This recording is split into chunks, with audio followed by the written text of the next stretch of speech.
Every subject that you need to learn has a core idea. And once you've understood what that core idea is, then everything else that you learn adds to your expertise and makes sense because it fits into that overall big idea. Well, the big idea, the core idea in accelerated learning is that everyone has a personal learning style, a way of learning that suits them best. And once you've found the learning tools, strategies, if you like, that match that personal learning style, well, you'll be learning in ways that suit your particular brain. And because it's therefore more natural, it's more comfortable, and it's easier.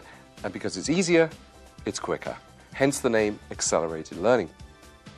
Well, this video will give you dozens of ideas to learn better and faster. Try them, pick the ones that suit you best, and you'll have a set of learning tools that's custom made for your brain. But why would you want to become a faster learner? I think there are 5 reasons. First, knowledge is doubling every 2 or 3 years. There's more to read, there's more to know. What you know today, unfortunately, won't buy you success tomorrow. Secondly, the average person now leaving college can expect 5 careers in a lifetime. That's not jobs, that's careers. Thirdly, nobody today can guarantee their employment. But what you can do is you can guarantee your employability, which comes from constantly expanding your skills and simply learning faster than your competitors. Fourthly, we're in the era of mind power, not manpower. To earn more, you have to learn more. And fifthly, technology is the driving force today, and of course it's changing faster and faster. It's all summed up in one word: change. The constant upgrading of your skills, lifelong learning, is the minimum threshold to stay competitive today. And in such a fast-changing world, learning how to learn surely has to be the core skill, because what you learn can, in fact, will become out of date. How to learn, well, that's a skill for life. And that's incidentally why I really hope that you'll share the techniques on this video with your children. Let me spend a few moments talking about your brain, because that's, of course, what you learn with. 90% of what we now know about the human brain has been discovered in the last 20 years, and accelerated learning is based upon those important new discoveries. Accelerated learning, as you'll see, consciously starts with the big picture because that suits the faster, global, learning right side of the brain. But then it presents information logically to suit the more linear left side of the brain. Here's one of the most fascinating of the new discoveries. There's a middle part of the brain which is a key to your learning. This middle brain controls your emotions, your immune system, a lot of the long-term memory, and it acts rather like a filter. Now, information coming into your brain from your senses passes through this middle brain, but if you're under stress, well, that information may not get released properly to the top thinking brain. The final information you need on your brain is that the idea of a single fixed form of intelligence, which you can measure as an IQ, has, I'm pleased to say, been discredited. In its place, Dr. Howard Gardner, who's professor of education at Harvard University, has shown that we have at least seven different forms of intelligence, and maybe an 8th. Each of those intelligences represents a resource for learning. You have a linguistic intelligence, the ability to absorb and use the written and spoken word. A mathematical logical intelligence, the ability to handle numbers and sequences and logically presented data. There's a visual spatial intelligence. You use this in navigation, in drawing, sculpture, diagrams. There's a physical intelligence, the ability to use your body well. Interpersonal, the ability to communicate well, to read other people's moods and body language sensitively. There's an intrapersonal intelligence. That's an inner-directed intelligence, the ability to be reflective, to make plans, to draw conclusions. And finally, a musical intelligence, the ability to use rhythm and rhyme well. Now, the result of all our research on learning and the brain has led us to see that effective learning follows 6 stages. Let me go over them briefly. Stage 1, your state of mind. You need to be relaxed, motivated, and focused. In other words, to mobilize that middle brain. Stage 2, whatever you're learning, it involves fresh information coming into your brain from the outside. So learning involves seeing and hearing and doing. And the more sharply your senses are focused on the subject, the better you will learn.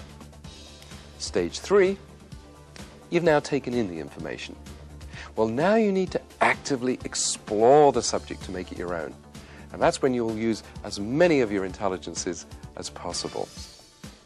Stage 4, having understood the subject, you still need to commit it to memory in such a way that a simple trigger will cause the rest of the information to come flooding back.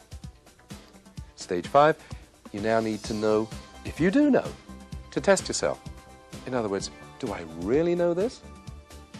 And finally, stage 6, you need to reflect upon the whole process. In other words, to think back on which techniques really worked well for you and which ones might need to be modified. You see, you're now thinking not so much about what you've learned, but about how you learned it. These 6 stages provide an organized framework for fast and effective learning.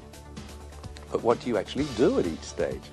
Well, that's what my colleagues Malcolm Nicol and Jane Nicol are going to show you now with the aid of a studio audience of potential accelerated learners. Welcome to Accelerated Learning. I'm Malcolm Nicol. And I'm Jane Nicol. Before you begin to learn anything, you need to get in the right state of mind for learning. That means that you have to have a belief in your own inherent ability to learn anything and to have fun, to find learning an enjoyable and fruitful experience. You really have to have that unerring belief. Let me give you a few examples of what I mean. You think of some of the most famous, most intelligent, most creative people in the world. Think of Walt Disney, for instance. Would you believe he was actually fired by a newspaper editor for lack of creative ideas? Einstein couldn't speak until he was 4, couldn't read until he was 7. And Beethoven, he was actually told by a music teacher that he was hopeless as a composer. And we all know what happened to those people. What I'd like you to do now is think back to a time when you succeeded at something. It may be back in your childhood, it could have been in sport, it could have been in learning at school. Something, a time when you felt so proud and people congratulated you, you were a success.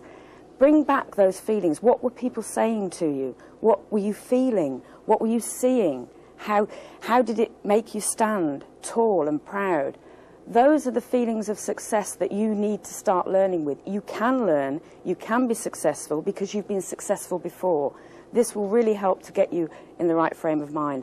And it helps you to feel better because the mind actually affects the body. So as you think these positive thoughts about your successful time, you'll actually find that you're standing or sitting a little bit straighter and that you're feeling much more ready for what we're going to do. Now, from the beliefs that you have, you actually can start by breathing very, very carefully. Your brain is only 4% of your body weight, but it actually requires 20% of the oxygen. So when you start learning, it's very important that you clear your mind and take some deep breaths to clear away all the stress and strain of the day. And again, if we'd like to sort of just join in here now, just 5 or 10 cycles of breathing in and feeling the oxygen getting into your lungs so that it can get to the brain to help you get ready to learn. And you go, breathe in gently, hold it for a couple of seconds, and then out nice and gently.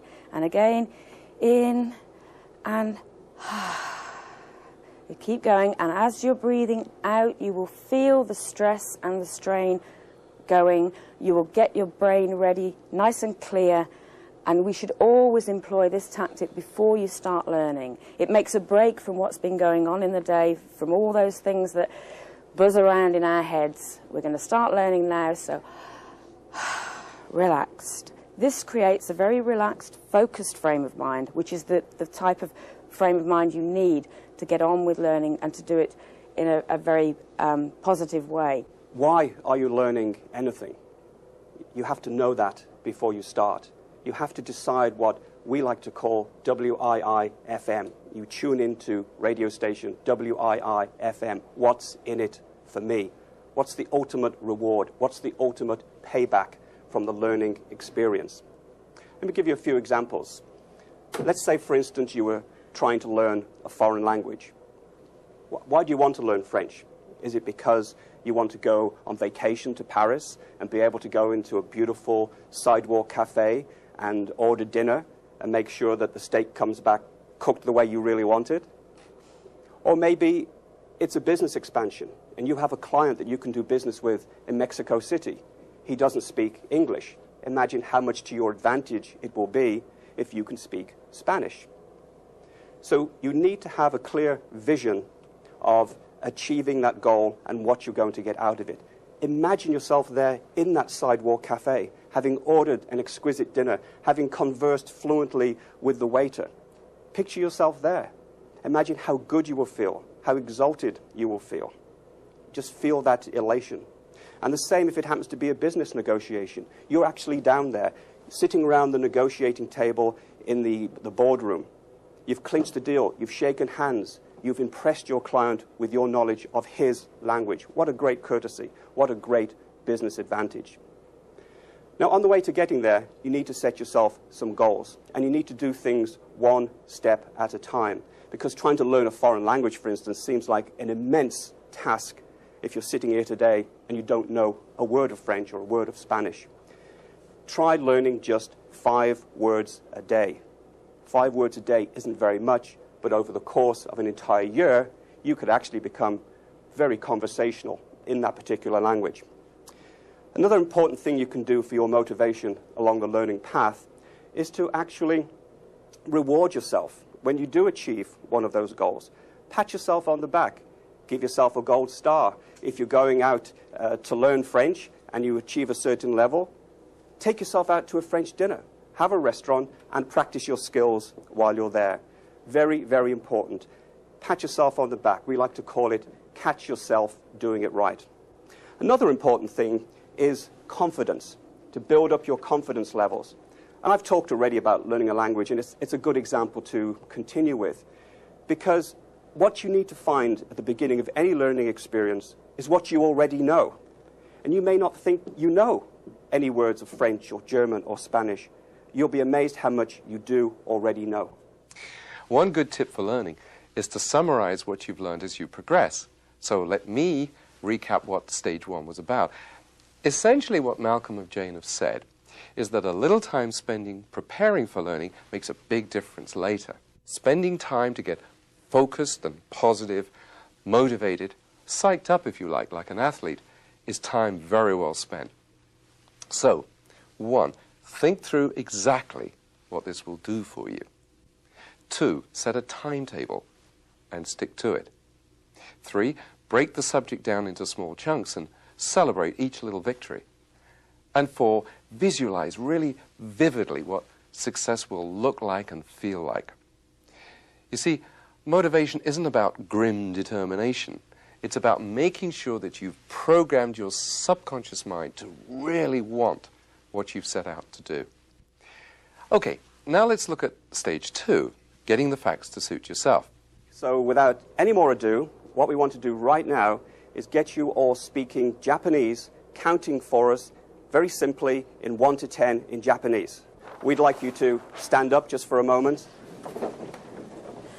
What we've done here is, you saw the Japanese characters before and you probably thought, how on earth are we going to count to 1 to 10 in Japanese? We've accelerated the process here. So we'll do them in pairs and build up as we go through, and if I'll take the lead and if you'd like to follow, we start with 1 and 2, which are ichi ni. So we scratch our knee. So it's ichi ni. That's it. Come on, join in and say it, please. Ichi ni. 3 and 4 are sun. We point to the sun. And she, we point to a lady. So we go from the top.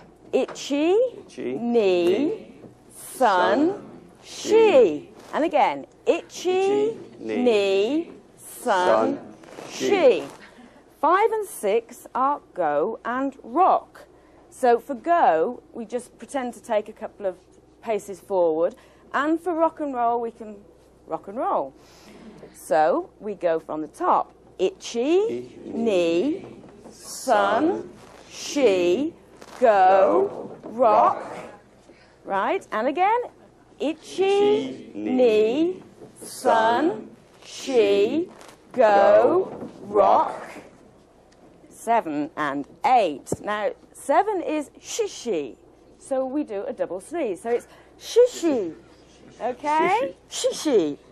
And 8 is hatshi. So we put on a hat and sneeze. So it's hatshi. Right? Try those two. Shishi, hatshi. Okay, and again. Shishi, hatshi. Remember the actions. It all helps to build the memory. So we start at the top with itchy, knee, sun, she, go, rock, shishi, hatshi. And again, itchy, knee, sun, she, go, rock, shishi, and hatshi. Great. And the last pair are 9 and 10, which is coo, like a dove, and ju, we put on the yarmulke, right? So it's coo and ju. Okay? From the top. Itchy, knee, sun, she, go, rock, shishi, hatchi, coo, and ju. We will be coming back to this later on, and we'll see just how much you've remembered. Thank you very much. You sit down. That was really excellent. Thank you very much. A very good participatory audience. It's got you all warmed up as well. But this is true multi-sensory learning. And when we first said to you, we're going to teach you how to count to 10 in Japanese, I could see expressions on your faces. You couldn't believe it. Perhaps now you can believe it. Jane? One of the techniques that we use in accelerated learning for helping you to make sure that things are in your style is to actually get a big picture overview. When you're starting a subject, look at the whole thing, see where you're leading to, so that you can see how the parts build up and fit in. The next technique that we like to use is to actually break that big picture down into small steps, because again, just like goals in life, if you've got small steps along the way, you can reward yourself as you achieve them, you can calculate how you're progressing, you know you're moving towards your final destination. Now, there are many, many ways of learning, of getting input. It can be an audio tape program, it can be videos, television programs, lectures, books. No matter what input you use, to make sure that you're listening or watching very carefully, you should always be trying to ask questions of the person who wrote the program, who wrote the book, who's presenting. Because if you're always listening to ask the questions, to try and trip them up if you like, then you're listening well and you're making sure that you're concentrating, looking for the things that you need clarification on. And we recommend that you use the A, E, I, O, U that's on the board there, which are the vowels in the alphabet, to remember the type of questions you need to be asking. They are assumptions. You know, what assumptions are being made here? What evidence is there for the answers? What illustrates this point? Or what illustrations can I think of in my own work? What opinions or conclusions can I draw from what's being said? And basically, what's unique about this? What haven't I heard before? What can I do with this? So always be forming questions, asking the author, the writer, the presenter in your mind. You know, get your answers. You'll be very much listening well if you do that. As Jane mentioned, as adults, there are 3 key ways that we take in information: visual, auditory, and physical. And I'd just like to ask you to consider for a moment how you best remember various events that happen. Let's say, for instance, that you're watching TV, or you're at the movies, or even reading a book.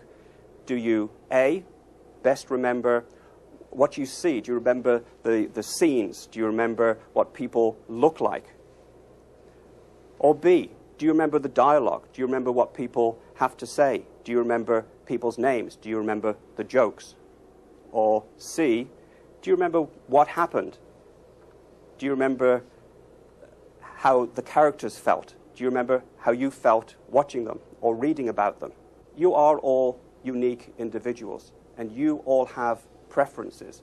And this is what multisensory learning is all about, is to help you recognize the ones that you have and to embrace the others as well for true multi-chance, multisensory learning. Jane? We've seen a lot of techniques so far and mentioned a lot of techniques that actually refer to each of the senses. The visual people will certainly find techniques like highlighting. As you go through a textbook, don't be afraid to highlight, because we've all been brought up to respect books, but basically they need to work for you, and you should be involved in what you're learning. Go through, highlight the text as you find new information, underline it. Those sort of things will be very helpful for the visual people. You can also use mental imagery and visualization to put yourself in a situation where you're using your learning. That's a very visual technique. You can watch demonstrations. You maybe need to see somebody doing something before it really makes sense to you. And also the mapping technique that we'll be showing you in a little while, like the maps that we're using here, would very much be a visual technique where you can see what we're talking about. For people who are more auditory, they don't need necessarily to take so many notes, because that's their way of learning. They take the information in an auditory style. And things like audio tapes, even reading into an audio tape themselves to help revise, that would certainly help. They appreciate the sound of the voice. You can use tone and even use crazy accents to make things stand out more when you're taping your own revision. Reading out loud is definitely helpful for somebody who's auditory, and obviously lectures are ideal for them. For the physical learners, they really need hands-on.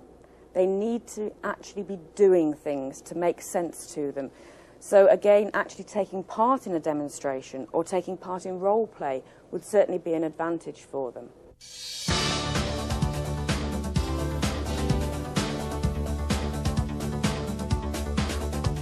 What we're going to do now is actually show you how to read through a textbook in a very powerful way, so that you can absorb information and comprehend information even while taking it in at a pretty fast rate. Jane? We're using the imaginary example of a 250-page book. You know, a lot of us get these books and we know we need to find the information. But in this day and age, it's where do you find the time to actually wade through, learn it, and get anything useful out of it. So we're going to look at, say, a 250-page book that's divided into 10 chapters. Now, using techniques that we've already spoken about in this stage of learning, we first of all get a big picture overview. And to do that, we look at the chapter heads, we look at the title and the author, we look at the chapter heads, we look at the index, so that we've got a general idea of what the whole book is about.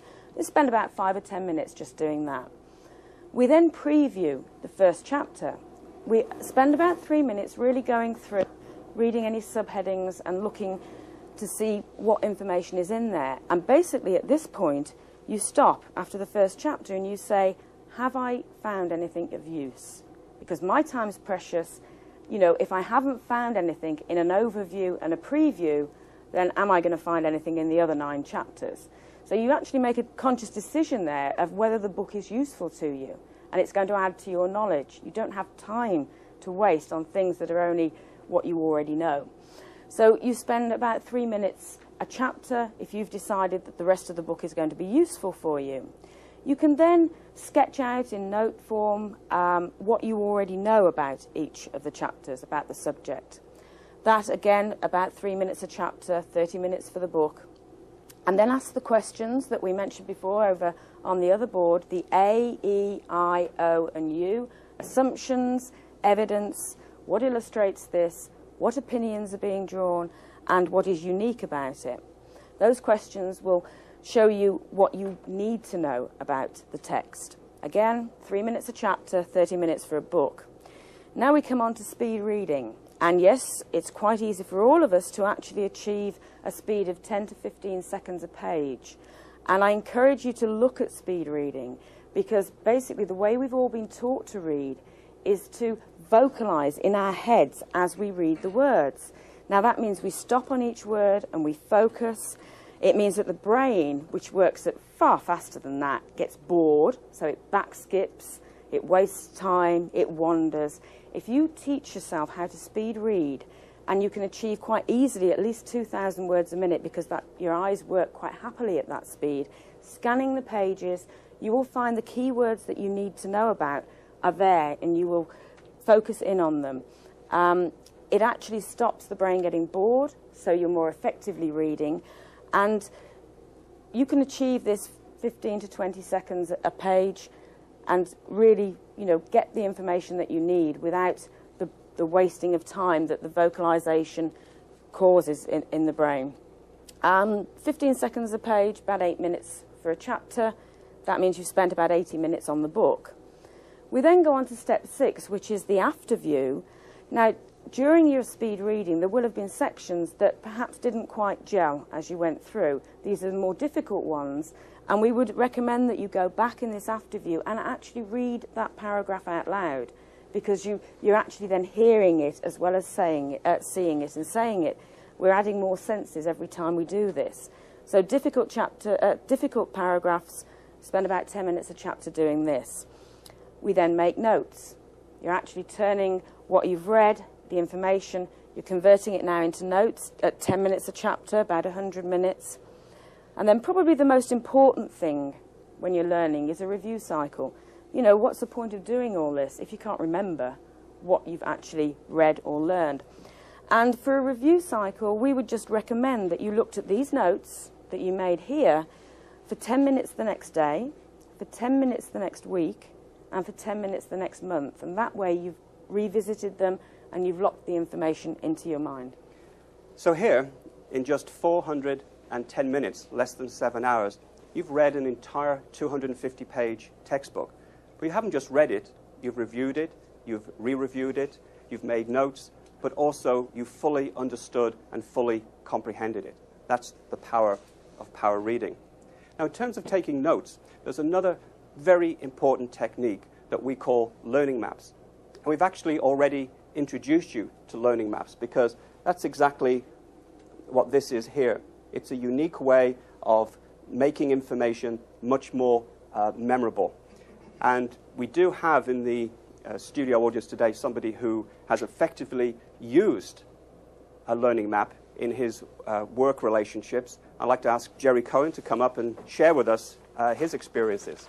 Welcome, Jerry. Certainly. Hi. Would you please tell us, first of all, what your occupation is, what do you do? Yes, I'm a global account manager for Hewlett-Packard Components Group. Mm-hmm. And how have you embraced the whole idea of learning maps?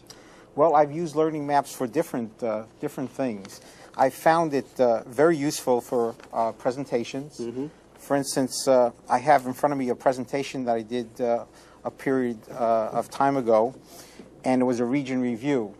So I centralized the talk about the region review, mm-hmm. and I had different portions that came off, that radiated off it, and I talked about each thing in turn.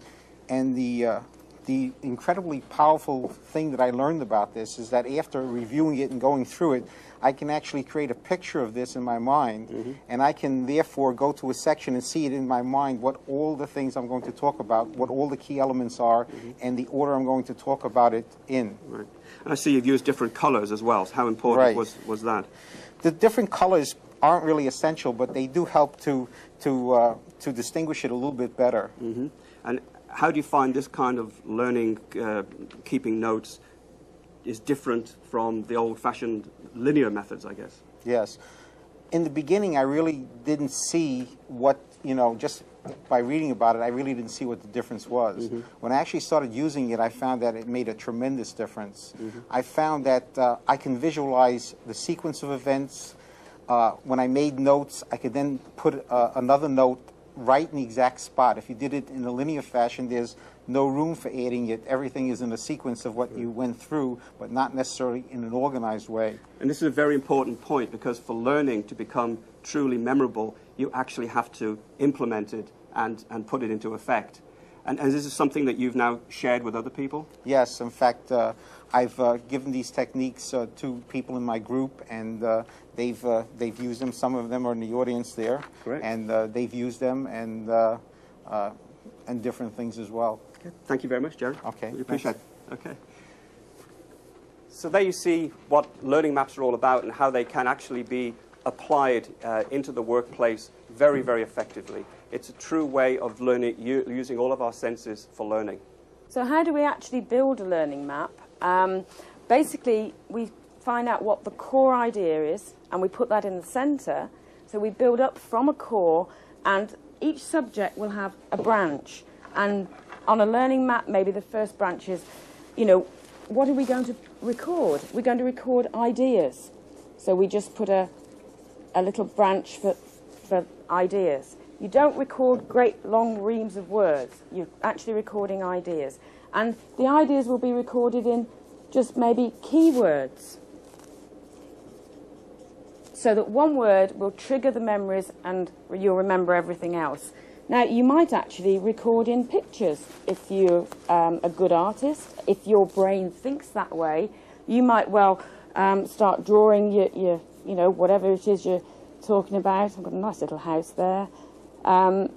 Or it could be you're drawing symbols where you've got big arrows going from one thing to another, where it loops and joins up information, things that aren't even possible on linear maps without really getting completely lost.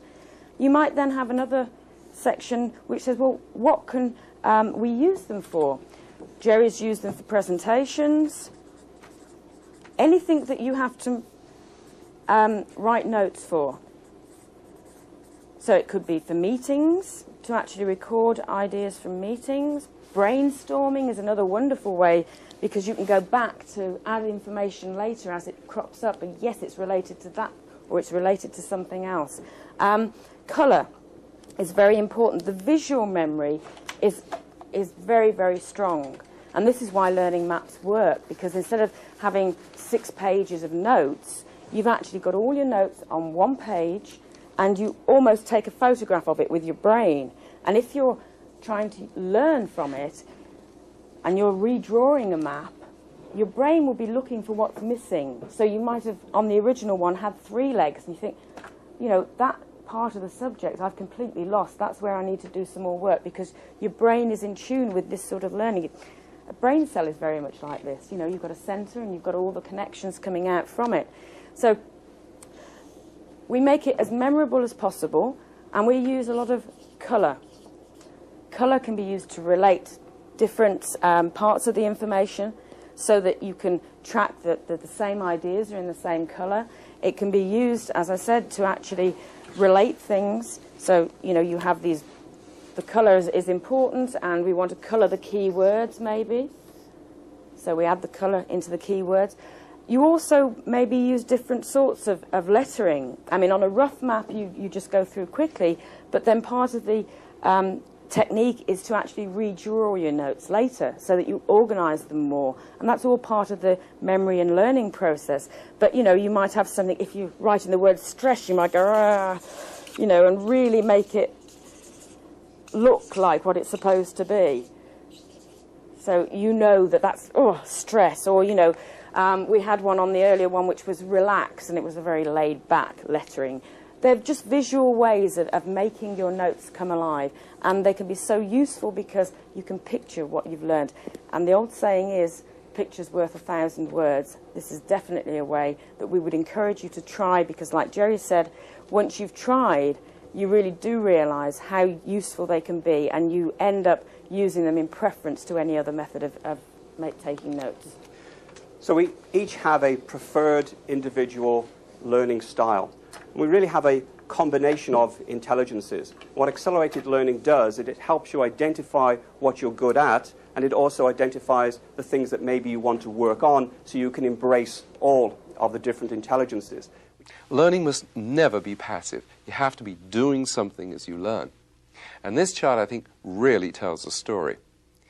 On average, we only remember about 20% of what we read, 30% of what we hear, 40% of what we see, and about 50% of what we say. But the single most effective way to learn is to physically do something, to be actively involved. But that still only results in about 60% recall. However, if we can see it, if we can hear it, if we can say it, and if we can do it all together, then we can increase that recall to 90%. Multi-sensory learning really pays dividends. I remember I once asked a group from an insurance company to write down the individual processes involved in dealing with a claim. Each person held up one of the processes in front of him, and then they all positioned themselves in the correct sequence at the front of the room. It was a very powerful learning experience that they never forgot. And speaking of powerful learning experiences, what are you doing right now as an active learner? Are you making a learning map? Will you stop the video and think through what would work best for you? That's what we mean by active participation. Knowing about a subject and really understanding it are two different things. Well, if you've done a good job at stage 2, you'll certainly know about your subject. But will you really understand it? Converting data into understanding is the job of stage 3. We're going to look now at the traits, if you like, of the 7 intelligences. And we all have a different profile of them. We all have all 7, but we just use them in a way that is unique to us. So when I pose some questions, by all means, you will be able to answer yes to more than one, because we don't just rely on one intelligence. And the first one we're looking at is the linguistic intelligence. Now, are there people here who enjoy verbal arguments or crosswords, things like that? Those are the linguistic talents, and they would certainly be using things like asking questions or rephrasing what they're learning in their own words. That would be a way of actually employing this linguistic talent. Now, for people who like figures and accounting and science, and maybe calculating the betting odds, that is a display of the mathematical intelligence, mathematical and logical.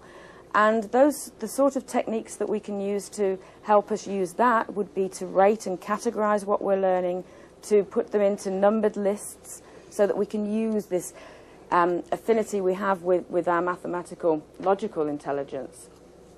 A lot of people enjoy actually things like dressmaking or building models. That is using their visual spatial intelligence. And again, as far as a learning tool, we can use this by using visualization, and actually the mind mapping that we looked at in the last stage would be very, very useful to bring out this visual spatial intelligence. And then there's a group of people who definitely need to get hands-on, the people who are good at sports, for whom physical activities are the way that they transfer their learning into being. And they're the sort of people who would definitely need to be involved in actually learning, in experiments, in demonstrations, really working through and getting their hands into what they're actually learning about. Are there any people here today who are good at music? You play the piano, play the guitar.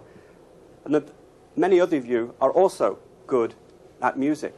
You have a good sense of rhythm. You can recognize a tune. You're musically talented as well. And what you should do is you should have pleasant music playing in the background when you're learning. Or you should turn things that you've learned into jingles or rhymes to help you remember them more effectively. Are there people here today who are good at note-taking? And you like to keep notes of everything that you do. And you also like to sit down and think and reflect and analyze what you're doing. You would have an intrapersonal intelligence. So you should make sure that in any learning situation, you allow for quiet time so that you can afterwards sit down, work out what went well, what could have gone better, and so how you can apply it in the future. Are there people here who like working in teams? You like working with other people? Maybe you like helping other people or teaching other people. You would have an interpersonal intelligence. So you should make sure that the learning experiences for you is something that you do with other people. So you can share and compare notes with other people, and you will be much more effective in the learning process. So as we've mentioned before, the whole idea of having a fixed IQ, an intelligent quotient, has been thrown away. because there really are now at least 7, maybe even 8 different kinds of intelligence, and we all have a combination of each of those intelligences. So in the old days, what we like to call old-fashioned learning really was principled on the 2 intelligences, linguistic and logical mathematical. It really just gave you a one-hit, a single chance of learning. But today, we're talking about a multiple chance of learning by exposing to you the benefits of learning using all of these different intelligences. There's a lot of talk these days that every company must become a learning organization. Now, a learning organization is characterized by groups of people deciding for themselves what they need to learn in order for the company to succeed and for them to develop their personal skills. Let me give you a simple but dynamic idea that I've introduced into many of the companies that I work with. Small groups of people, say 5, form what I call learning action circles. Now, each month they decide what they'll learn. Then they each take a book or a tape course on the subject. At the end of the month, they each teach what they've learnt to the others and how the ideas can be adapted to the company's own particular circumstances. The result? Then the very act of teaching it to the others really does ensure that you understand the subject well, and secondly, you get to master 5 times as much material in the same time. Now, that really is accelerated learning. I'm sure you could use the same idea in your own organization. Let's briefly look at how a language learner used an accelerated learning course, language course, through a whole range of his intelligences. I use post-it notes. The good thing about them is that you can stick them on and off different objects. I tend to stick them on objects that I don't know the words for. I had one on the drawer for le tiroir, and I could never remember the word for central heating, so I actually stuck one on the radiator with le chauffage central on it. And again, it was a very simple way of remembering keywords, key phrases. The physical, it seemed somehow as if the physical act of sticking it on and then looking at it and reading it aloud all together made me learn it very, very quickly indeed. What I did was I got myself 4 big white blank pieces of paper and some colouring pens, and each time I came across one of these words in the course, I drew a picture of it, because that's a good way to remember it, and I wrote the French word underneath. And as time progressed, I filled the posters more and more, until now all 4 of them are complete.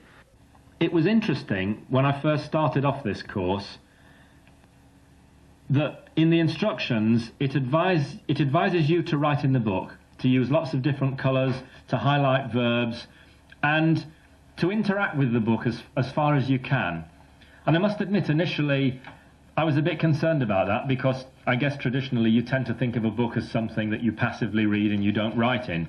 But I mean, I'm just amazed at the impact that actually physically writing in the book, highlighting it, making the notes in the book. I don't need lots of other written notes. This is my notes. And it almost makes the book like another person. It makes the book talk back to you. Fumeur ou non-fumeur? Non-fumeur. Bon. I'll just launch into an imaginary conversation with myself. One step beyond doing it with the book, I'll just imagine I'm in a situation and I'll act out the part of 2 people. Incidentally, which of the exploration takes are you using right now?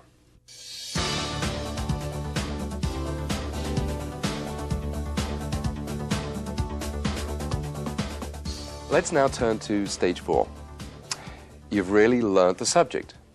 But how do you make sure that you remember it all long term? Let's look at some excellent memory strategies.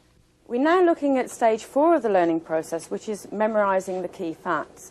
And basically, stage 2, which was getting the facts in the right way to suit you, and then stage 3, spending time exploring it with these 7 or 8 intelligences so that you truly understand what you're learning, is all a waste of time, quite honestly, unless at stage 4 you can actually remember and recall when you actually need to use that information. Now, we all have excellent memories, believe it or not. Let me just test you for a moment. Imagine that you're in the kitchen of your home. Can you see it? Can you see everything that's there? You know where the oven is situated. You know where the refrigerator is situated, you could probably see the color of it, whether it's black or green or that ugly yellow that they have sometimes. You can see where the coffee machine is. Maybe for you, thinking of what your kitchen is like conjures up a smell of the coffee that's brewing in the morning. But you can each picture in your own mind's eye exactly the layout of your own kitchens. You've seen it, you remembered it. The important thing that we need to do is take in the information and transfer short-term memory into long-term memory so that then you can trigger it and you have it something you can use forevermore. Jane? One of the fundamental things in memory is, it may sound crazy, but the first thing you have to do is actually decide you're going to remember. Make a conscious effort and say, yes, I'm going to remember this. That is the first thing to key up the brain ready for, oh, you know, I'm going to make a memory here. And I like to think of making a memory, if you like, as almost forging a path through the forest. The first time you go through, you part the trees, you struggle through, you get to the other side, and you look back, and nobody would ever know that you've gone through there. There's not a path defined through that forest. But if you go back that same route every so often, gradually you wear away the undergrowth. You make that connection from one side of the forest to the other much stronger. And that is exactly what happens with a memory. And to make use of this, we like to use what's called a review cycle. And that is basically, you learn your materials, you review them within an hour, so that you've got a very early review of materials. And if you're using learning maps, this is the ideal way to do it, because you flash your map for a couple of minutes, that's all, and you're starting on this review cycle. You then review again within 24 hours of learning, you review within a week, you review after a month, and after 6 months. And the staggering thing that happens to your recollections is that without a review cycle, in 24 hours, you will only remember 30% of what you've done today. With a review cycle, after 6 months, you can be as high as 80% recall. That is a tremendous difference. So it's well worth getting into this habit of a short review on a regular basis to keep you up to speed on what you're learning. And as I said, reviewing with a map is definitely a very easy way of doing it. Now, the other thing that makes your memories much more memorable, much more easy to recall, is using the multisensory learning that we talked about. If you can make your memories both visual and physical memories and also auditory, so that when you're recalling something you have all these different inputs there, that will make them stronger. If you link them to things like humour, humour is very, very memorable. So make your memories funny, make them interact with each other, put movement into your memories. That will all help recall. One of my favourite ways of learning anything is to come up with an acronym. Here you see an acronym for the word negotiate, and we're going to be teaching you a way of learning the key points of negotiating skills. We use acronyms all the time. When you're at school, you probably learned the Great Lakes, Holmes, Huron, Ontario, Michigan, Erie, Superior. The government just loves acronyms. You know, you've got NASA, and you've got the FBI, and the CIA, and HUD, and you can remember the names of those agencies. So for those of you involved in sales or negotiating, or in fact for anybody, because we're all negotiating every day of our lives in different situations, we came up with the word negotiate, and we turned it into an acronym, so that every individual letter stands for a key word, a key technique when negotiating. The N stands for navigate, because one of the first things you should do is take charge of the negotiation. You're navigating your way through it. You're steering it. Then E is for eyes and ears. You need to keep your eyes open for any giveaway body language signals, and you need to keep your ears alert for the hidden meanings in conversation, the things that people say and also the things that they don't say. The G in negotiate is for grimace, and this is one of the most basic tactics of all, which is that whenever anybody makes you an offer, the first thing you do is flinch. You pull a face. You don't like it. You grimace. The O is outrageous. Similar to the one before, anytime anybody makes you an offer, it's outrageous. You couldn't possibly accept that. But you yourself know that you, in turn, will also be making outrageous demands. The T is for trade-off. And this is something that you should do immediately, always, when somebody asks you for a concession, you ask for something in return. It's a trade-off. I is for impersonate. In any negotiating situation, you're going to be pretending that you're either a reluctant buyer, maybe, or you're a reluctant seller. Or you're raising issues that aren't really of any great concern to you. It's a decoy, it's a red herring, but you're raising those to get them settled before you move on to the main issue. Or you might be pretending to be dumb, when in fact you know that you're really smart. So that's I for impersonate. The A is for agree. And most salespeople know this, that you should always agree up front with the customer. Yes, yes, I understand what you're saying. I see your point entirely.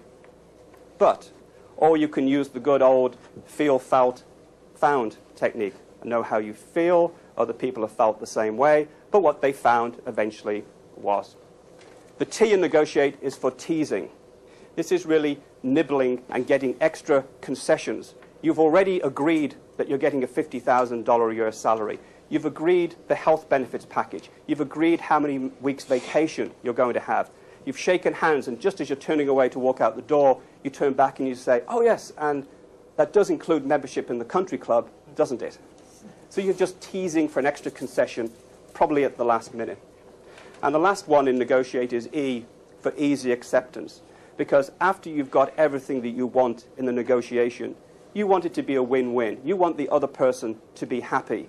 So you want to make it easy for them to accept the deal. So you can make them a promise such as, well, the next time I'm in town, I will come to you first, and I make sure that you get our most favored rates. So the way I learned the key skills for negotiating was to actually put them into this kind of acronym. And these are the key points that my good friend Roger Dawson came up with in his negotiating programs. Malcolm is very gifted with the linguistic talent, and obviously for him to create an acronym is something that's natural and easy. For people who maybe aren't quite so good with words, what they would probably do is use their mathematical talent and just literally number the points as they came across them, and then they would be able to say, there are 9 key areas that I have to remember. And obviously, as you work through them, if you can only get to 8, you know you're missing one. The same sort of principle, but using more of a mathematical approach than the linguistic one. Another way of actually committing what you're learning to memory and helping you revise things is to create flashcards. And again, we've used the negotiate acronym. And basically, if you're stuck in a traffic jam and you've got them with you, you can pick them up. And what does the N stand for? And on the back, we've got the key points. Steer the negotiation in the right direction, lay down the initial criteria. And you can go through them so that you can gradually learn and test yourself on the different stages. So there's another technique that's very, very useful. Basically, to round up this section on memory, one of the key things is to understand that when we're asleep and our eyes are offline, the brain carries on working and sifts through the information that we've been taking in all day long. So actually sleeping on it is a very important memory technique. And we've all experienced, you go to bed and you're trying to remember something and you really can't amongst everything else that's gone on. And next morning you wake up and you think, oh, there it is, it just popped out. The brain has been working while you're asleep, filing all the bits of information in the right categories. And, with some of these memory techniques that we've introduced here and reminded you of, you certainly will find that overnight your memories will get put in the right places so that you can recall them when you need them. Now let me add one excellent memory technique to the ones you've already seen, and it rejoices in the title of memory flashing. Essentially what you do is that you take your notes, your memory map if that's what you've done, you study it, and then you put it on one side, and you recreate that memory map or those notes from memory. Now, of course, when you then compare the original with the new set of notes, there's probably going to initially to be a difference. But if you do that process second time, third time even, until the new notes and the original are identical, then you really will have learnt that information cold.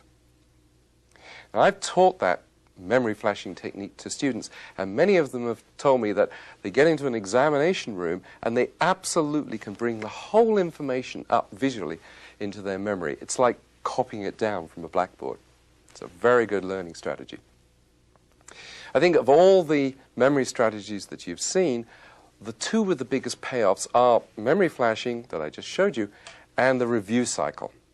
And that review cycle is absolutely critical because research shows that the typical person normally forgets 70% of what they've learned within 24 hours, and yet by using that quick review cycle, you can achieve an 80% recall after 6 months. Now, that's a huge difference. Okay, you now understand the subject thoroughly, and you remember it. What else? Test yourself. And we call this stage show you know. We really need to practice what we're learning and make use of it in many different ways. We can do that by visualizing what we're learning, by putting ourselves in the picture and mentally rehearsing how we're going to use it in a situation. We could actually role play it with somebody else so that you each take a role and act out an imaginary situation. Make sure that you can use what you've learned to show you know. Tell your family about it and show you know. It's very important to use it, to implement whatever you've learned in a classroom or a training room, and do it within 24 hours. Because by putting something into a real-life experience, you will be embedding it into your brain and you'll be able to use it forevermore. You know, it's one thing to learn something in a classroom situation. It's an entirely different matter to take it and implement it in a workplace situation. So if you've been on that computer course, make sure that when you get to work, you find a use for it. You build a database. You've got the computer programming all worked out. You've got to use it if you want to remember it.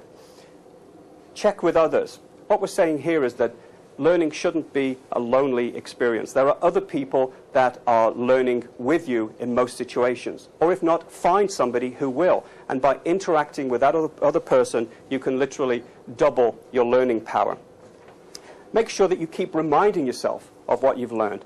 Make flashcards, make posters, make learning maps, have little post-it stickers, put them on the notice board, stick them on the refrigerator, put them in places where in the course of a day you will almost accidentally come upon those reminders of what you've learned, and those constant reminders will again help embed that information into your long-term memory. Work with your family.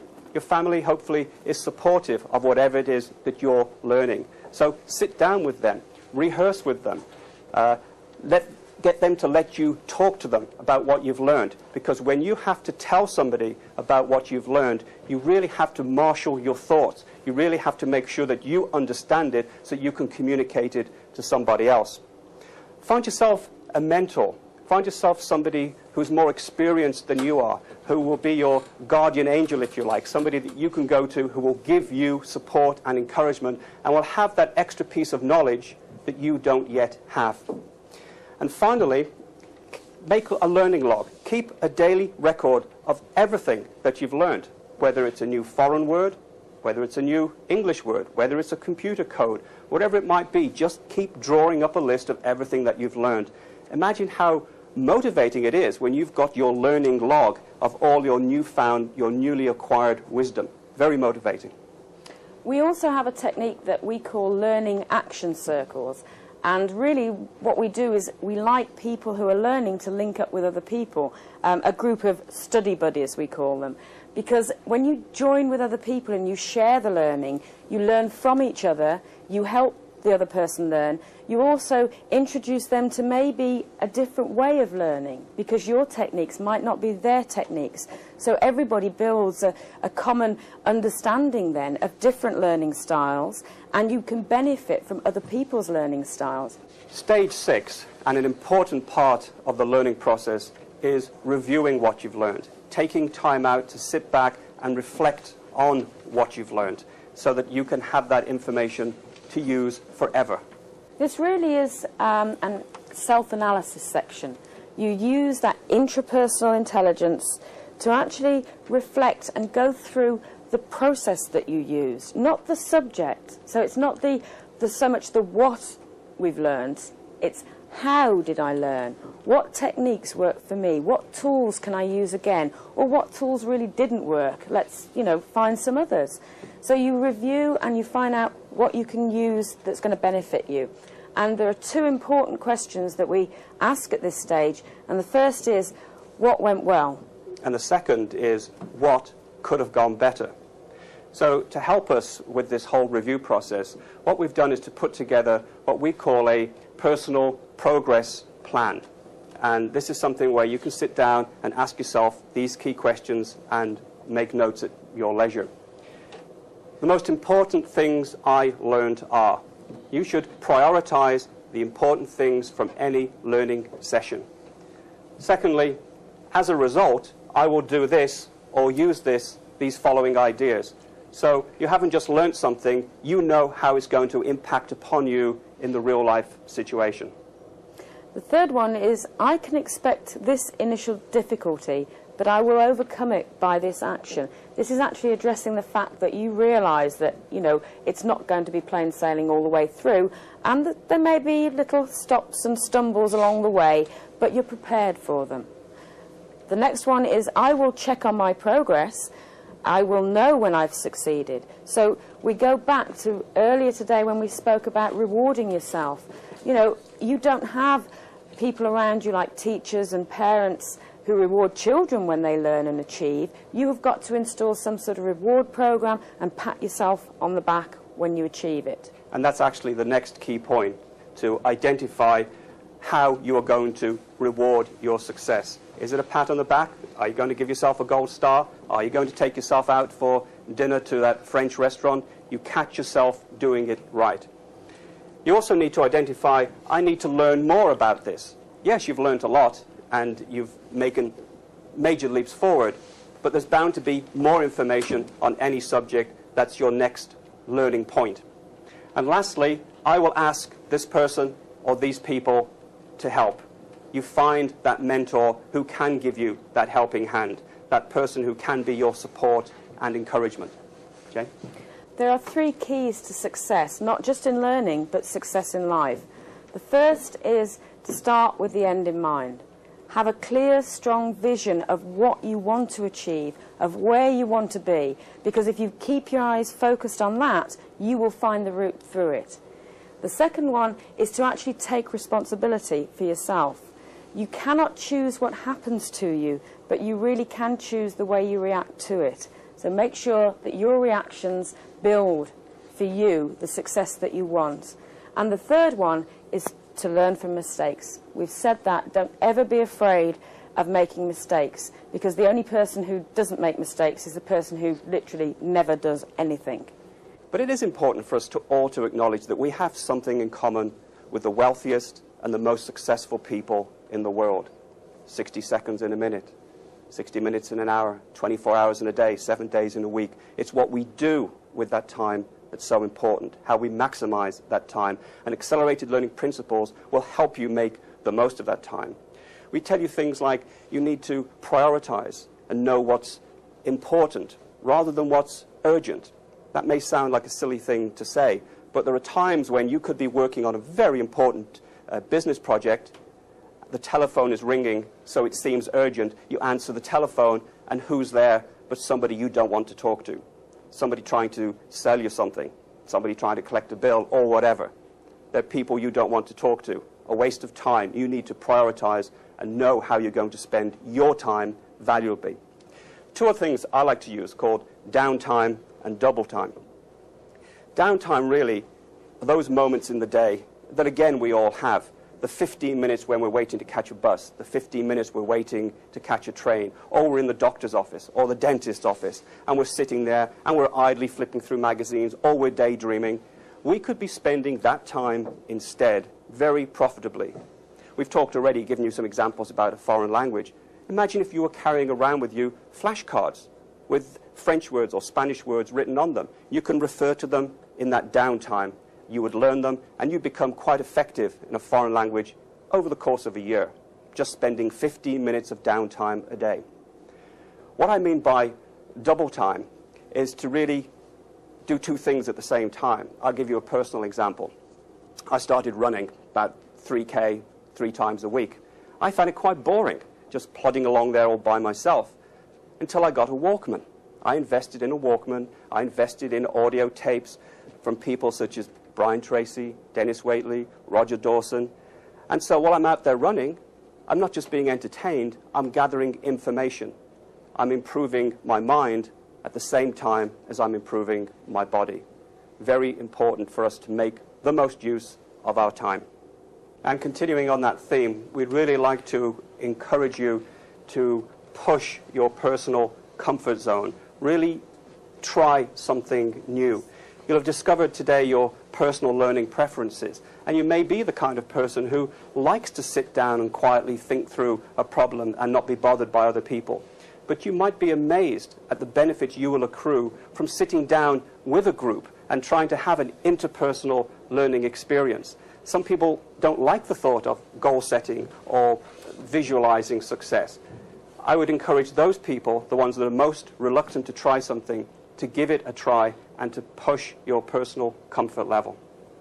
We are living in a world of incredible accelerated change. The amount of information that we're asked to absorb on a daily basis is absolutely phenomenal, even compared to just a few years ago. And that's where accelerated learning is so important. Accelerated learning can help you learn anything easier, faster, better, more efficiently than ever before, if you will put it to use. We've given you some techniques today, we've given you some tactics, we've really shared some of the initial concepts of accelerated learning. But it's not going to do anybody any good at all unless you're willing to put it into practice. And we would encourage you to go away today and do that. Thank you very much indeed. Thank you. Okay, you've been through a really comprehensive learning experience now. You got into a relaxed, motivated, focused state of mind. You've actually turned the information into visual or auditory or a physical form, or indeed, ideally, a combination of all 3 forms. You've explored the subject thoroughly through a combination of your intelligences. You've memorized some keywords to trigger your recall at any time in the future. And you've tested yourself. What more could you possibly do? Well, just one more thing. Take just a moment to think through not what you learned, but how you learned it. This brief last stage of review enables you to become a better and better learner and in total control of the process of your own learning and indeed development.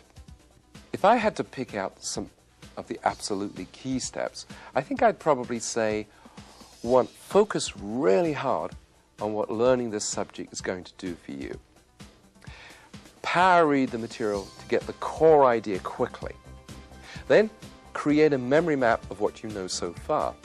And then keep adding to that memory map as you progress. Stop and summarize the key points in your own words. Then teach what you've learned to somebody else. Memory flash the learning maps until you know it absolutely cold. And finally, use a review cycle so that you really lock it all down in your memory. However, these are just my ideas because they suit my learning style. The most important question is, what will you do to accelerate your learning?